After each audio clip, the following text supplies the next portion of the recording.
BC కులగణనతో mileage కోసం అటు కాంగ్రెస్ గట్టి ప్రయత్నాలు చేస్తోంది. అయితే ఆ పార్టీకి వచ్చే మైలేజ్ మాట ఏమో కానీ సీన్ కాస్త రివర్స్ అయింది. దీంతో ఆత్మరక్షణలో పడింది కాంగ్రెస్. రెడ్లను టార్గెట్ చేస్తూ ఎమ్మెల్సీ నవీన్ కుమార్ మాట్లాడిన మాటలతో ఆయనకు పీసీసీ క్రమశిక్షణ కమిటీ నోటీసులు ఇచ్చేదాకా వ్యవహారం వెళ్ళింది. ఆ తర్వాత తీన్మార్ మల్లన్న కూడా బగ్గుమన్నారు. కులగణన రిపోర్టు తగలబెట్టారు ఆయన. ఇక ఇదే సమయంలో మరో బీసీ నేత party working president Anjan Kumar Yadav కూడా గళమెత్తారు. తనకు వస్తున్న అవకాశాలను ఒక సామాజిక వర్గం అడ్డుకుందని అంజన్ కుమార్ యాదవ్ అన్నారు. ఇలా వరుస పరిణామాలు కాంగ్రెస్ను ఆత్మరక్షణలో పడేసి కులగణనతో విపక్ష పార్టీలను టార్గెట్ చేస్తారని అనుకుంటే సొంత పార్టీ నేతల్లోనే కులగణనపై కాంగ్రెస్ లైన్కు విరుద్ధంగా అభిప్రాయాలు వ్యక్తం అవుతున్నాయి.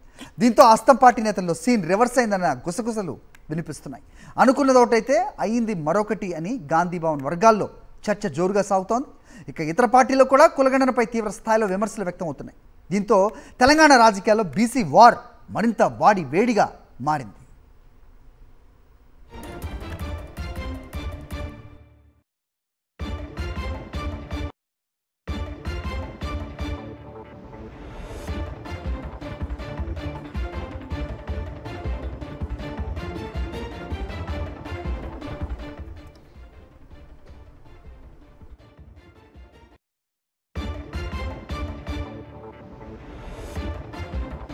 రైట్, ప్రస్తుతం నెలకొన్న ఈ మూడు పార్టీల ట్రయాంగిల్ వార్ గురించి అప్డేట్స్ మా కరెస్పాండెంట్ రాకేష్ గాంధీ భవన్ నుంచి ఇస్తారు. అలాగే మా కరెస్పాండెంట్ విక్రమ్ బీజేపీ కార్యాలయం నుంచి, సాయి కిరణ్ తెలంగాణ భవన్ నుంచి కూడా ఇస్తారు. ముందుగా రాకేష్ దగ్గరికి వెళ్దాం. రాకేష్ చెప్పండి, సో ఇది ఈ క్రెడిట్ తమ ఖాతాల్లోకి వేసుకుందాం అన్న పార్టీలకి ప్రస్తుతం ఒకంత పార్టీలోనే ఒకంత ఎదురీత సిచ్యువేషన్ కనిపిస్తోంది. ముఖ్యంగా కాంగ్రెస్లో కొంతమంది బీసీ నేతలు రెడ్లపై చేస్తున్న ఈ వ్యాఖ్యలకి సంబంధించి ఒకంత ఆత్మరక్షణలో పడినట్టుగా చూస్తున్నాం కాంగ్రెస్. ఏం జరుగుతోంది కాంగ్రెస్ శిబిరంలో? Before we talk other party representatives. Rakesh. Yes, కులగణన సర్వే తర్వాత కాంగ్రెస్ పార్టీకి మైలేజ్ వస్తుంది. ముఖ్యంగా బీసీలందరూ కూడా కాంగ్రెస్ పార్టీకి మద్దతుగా నిలుస్తారని తెలంగాణ కాంగ్రెస్ భావించింది. కానీ ఆ తర్వాత జరుగుతున్న పరిణామాలు కాంగ్రెస్ పార్టీకి మింగుపడట్లేవు అనేది స్పష్టంగా కనిపిస్తుంది. ముఖ్యంగా కులగణన సరిగా జరగలేదంటూ కూడా కొన్ని బీసీ సంఘాల నేతలు విమర్శలు చేయడం దీంతోపాటు ప్రతిపక్ష పార్టీలు కూడా అదే స్థాయిలో విమర్శలు చేయడంతో కాంగ్రెస్ పార్టీకి సంబంధించి కీలక సమావేశాన్ని గత వారం నిర్వహించారు. కాంగ్రెస్ పార్టీకి సంబంధించిన బీసీ నేతలందరితో కూడా సీఎం రేవంత్ రెడ్డి సమావేశమై ఈ కులగణనే బీసీలకు భగవద్గీత, ఖురాన్ అలాగే బైబిల్ అంటూ కూడా చెప్పారు. ఖచ్చితంగా ఈ కులగణనను కరెక్ట్ ఫార్మాట్లో చేసాం, ఈ విషయాన్ని ప్రజల్లోకి తీసుకెళ్లాలి. ముఖ్యంగా బీసీ ముఖ్య నేతలందరూ కూడా గ్రామాల వారీగా ఆయా కులాలకు సంబంధించిన వారిని ఎడ్యుకేటెడ్ చేయాల్సిన అవసరం ఉందంటూ కూడా ఆదేశాలు జారీ చేశారు. కులాల వారీగా మీటింగులు పెట్టాలంటూ కూడా ఆదేశాలు ఇచ్చారు. కానీ ఆ తర్వాత జరుగుతున్న పరిణామాలు కాంగ్రెస్ పార్టీకి మరికొంత మైనస్గా మారాయి. ముఖ్యంగా యాదవ్లో మీటింగ్ను అంజన్ కుమార్ యాదవ్ ఏర్పాటు చేశారు. అయితే ఆ మీటింగ్ సందర్భంగా రెడ్లు తనను ఇబ్బంది పెట్టారు, తనకు వర్కింగ్ ప్రెసిడెంట్ రాకుండా మొదట్లో అడ్డుపడ్డారు, అంతకుముందు కేంద్ర మంత్రి పదవి రాకుండా కూడా అడ్డుపడ్డారంటూ కూడా చేసిన వ్యాఖ్యలు ప్రస్తుతం పార్టీలో పెద్ద దుమారం చెరలేగా అని కూడా చెప్పుకోవచ్చు. దీంతోపాటు కాంగ్రెస్ పార్టీకి సంబంధించిన ఎమ్మెల్సీ తీర్మాన్ మల్లనను ఏకంగా కులగణనకు సంబంధించిన రిపోర్ట్లను తగలబెట్టడంతో కూడా ఇది సంబంధించిన రిపోర్ట్ పైన ప్రతిపక్షాలకు ఒక విమర్శన అస్త్రంగా మారింది. ఇలా కాంగ్రెస్ పార్టీ బీసీల అంశాన్ని తెరపైకి తీసుకొచ్చి కులగణన ద్వారా కొంత రాజకీయంగా లబ్ధి పొందాలని భావించినప్పటికీ అది వికటించింది. అది కాస్త మైనస్గా మారుతున్న పరిస్థితి కనబడుతూ ఉంది.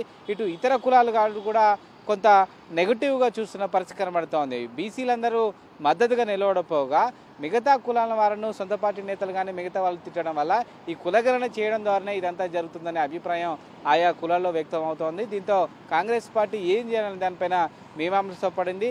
ఇప్పటికి సంబంధించి పార్టీ నేతలు ఎవరు కూడా ఇతర కులాలను విమర్శించకూడదనే ఆదేశాలు ఇంటర్నల్గా పీసీసీ చీఫ్ ఆదేశాలు జారీ చేయడం జరిగింది. ఇక పైన జరిగే మీటింగ్లలో ఆయా కులాలకు సంబంధించి జరిగే లబ్ధిని మాత్రమే మాట్లాడాలి తప్పితే ఇతర కులాలను తిట్టకూడదనే ఆదేశాలు వెళ్ళాయి. మొత్తంగా కాంగ్రెస్ పార్టీ కులగణన ద్వారా లబ్ధి పొందాలని భావించినప్పటికీ మైనస్గా మారిన నేపథ్యంలో భవిష్యత్తులో దీని విషయంలో ఎలాంటి జాగ్రత్తలు తీసుకుంటుందనేది చూడాలి. మరి ఇంపార్టెంట్ ఇష్యూ ఏదైనా వచ్చిన ప్రతిసారి కూడా కొంతమంది నేతలు చేస్తున్న వ్యాఖ్యలు ఒకంత ఇబ్బంది పెడుతున్నాయి కాంగ్రెస్ని అని చెప్తూ మనం గత కొద్ది కాలంగా చూస్తున్న పరిణామాలు చూస్తే తెలుస్తోంది రాకేష్.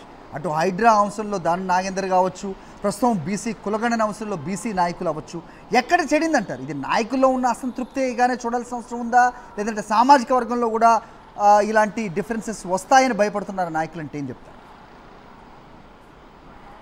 ఎస్, నిజానికి కాంగ్రెస్ పార్టీ చేస్తున్న పనులకు ప్రతిపక్ష నుంచి కంటే సొంత పార్టీ నేతలే కొంత నిరసన గలాన్ని విప్పడం అనేది కాంగ్రెస్ పార్టీకి ఇబ్బందికరంగా మారింది. ముఖ్యంగా హైడ్రా విషయంలో మీరు చెప్పుకున్నట్టు సంబంధించి దానం నాగేందర్ బయటకు వచ్చి మాట్లాడిన తర్వాత దాని ప్రమాదానికి సంబంధించిన తీవ్రత విమర్శల దాడి పెరిగింది. ప్రస్తుతం కులగణన సమయంలో కూడా కొంతమంది సొంత పార్టీ నేతలు మాట్లాడడం వల్లే ఇదంతా ఇబ్బందికరంగా మారిందని కాంగ్రెస్ నేతలు భావిస్తున్నారు. అయితే ఈ విషయాన్ని అసెంబ్లీలో చర్చకు పెట్టి తీర్మానం చేసి కేంద్రానికి బిల్లు పంపించడం ద్వారా కొంతమేర తగ్గించుకోవచ్చనే ఎత్తుగడ కాంగ్రెస్ పార్టీ చేస్తుంది. కొద్దిసేపటి క్రితమే ప్రధాని నరేంద్ర మోడీ సీఎం రేవంత్ రెడ్డి కలవడం జరిగింది.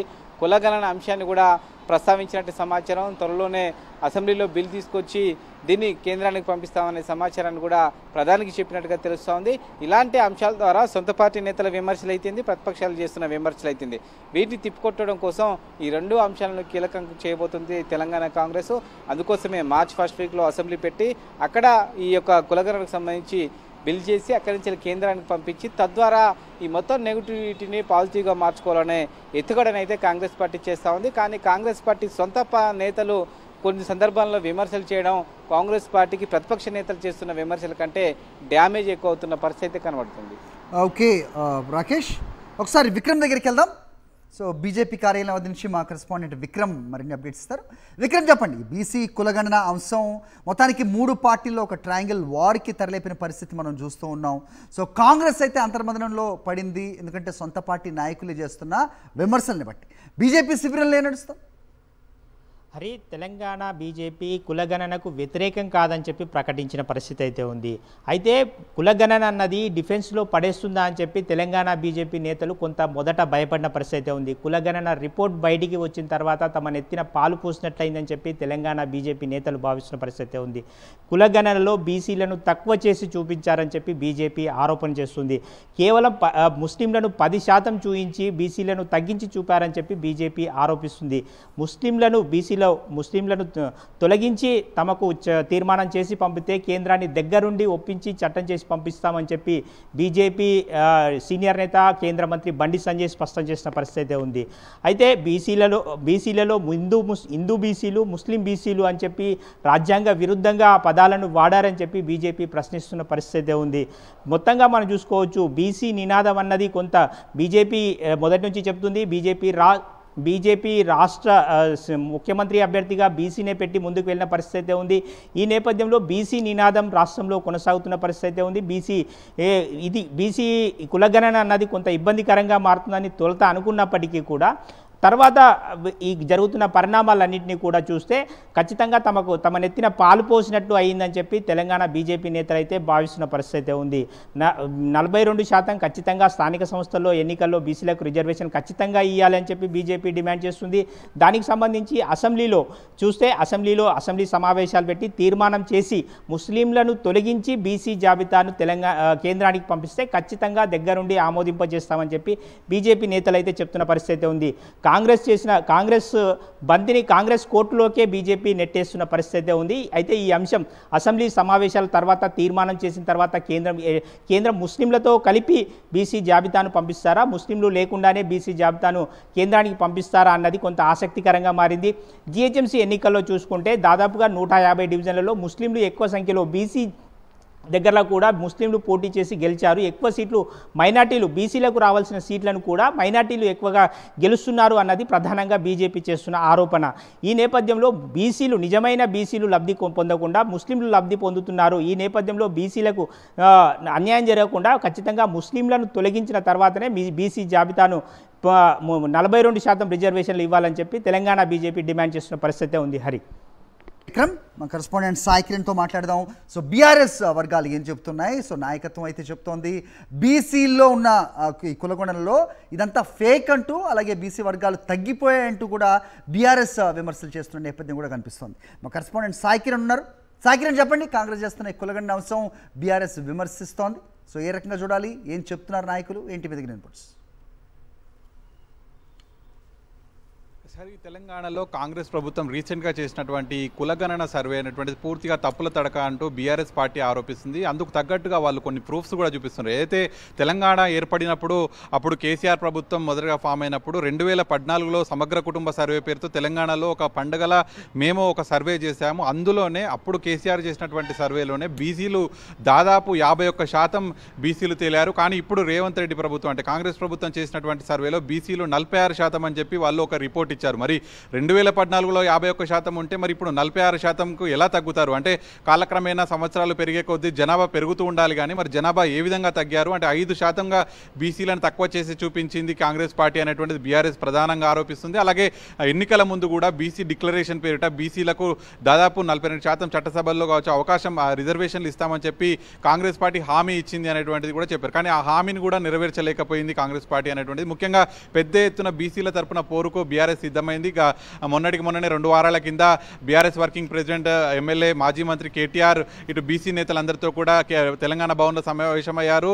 ముఖ్యంగా ఆయన పెద్ద ఎత్తున అయితే రీసర్వే చేయాలని పట్టుబడుతున్నారు. అయితే తెలంగాణ కాంగ్రెస్ ప్రభుత్వం చేసినటువంటి ఈ సర్వేను ఖచ్చితంగా రీసర్వే చేయాలి, పూర్తిగా తప్పుల తడకగా ఉంది, 60% పైగా ఉన్నటువంటి బీసీలను పూర్తిగా తక్కువ చేసి చూపిస్తున్నారు, ఎక్కడ కూడా సర్వేలో ఎవరిని అడగకుండానే వాళ్ళే రిపోర్ట్ రాశారు అనేటువంటిది బీఆర్ఎస్ పార్టీ ఆరోపిస్తుంది. ఖచ్చితంగా రీసర్వే చేస్తే అందులో అందరము పాల్గొంటాం. మొన్న ఏదైతే సర్వే చేసిన దాంట్లో అది శాస్త్రీయంగా లేదు, అది తప్పుల తడకగా ఉందంటూ కూడా ఆ సర్వేలో కేసీఆర్ కావచ్చు, కేటీఆర్, హరీష్ రావు వీళ్ళెవరూ కూడా పాల్గొనలేదు. ఎందుకంటే అది తప్పుల తడకగా ఉంది, అది శాస్త్రీయంగా లేదు అనేటువంటిది వాళ్ళు ఆరోపించారు, దాన్ని వ్యతిరేకించారు కాబట్టి అందులో పాల్గొనలేదు. సో ఈసారి ఖచ్చితంగా రీసర్వే చేయాలి అంటూ కూడా వాళ్ళు డిమాండ్ చేస్తున్నారు. మరి కాంగ్రెస్ ప్రభుత్వం మాత్రం అటు రీసర్వే చేయకుండా ఎవరైతే మిగిలిపోయినటువంటి వారు సర్వేలో పాల్గొనేటువంటి వారు 16 లక్షల మంది ఉన్నారు, వాళ్ళని మాత్రమే మళ్ళీ రీసర్వే చేస్తున్నామని చెప్పి ప్రకటించారు. మరి దాదాపు ఇంత 5%గా తగ్గించి చూపించారు బీసీలను. మరి వారు మళ్ళీ ఏ విధంగా వాళ్ళను ఏ విధంగా సర్వేలు చూపిస్తారు? ఖచ్చితంగా వాళ్ళందరినీ మళ్ళీ తేల్చాలంటే రీసర్వే చేయాల్సిందేనని బీఆర్ఎస్ పట్టుబడుతోంది.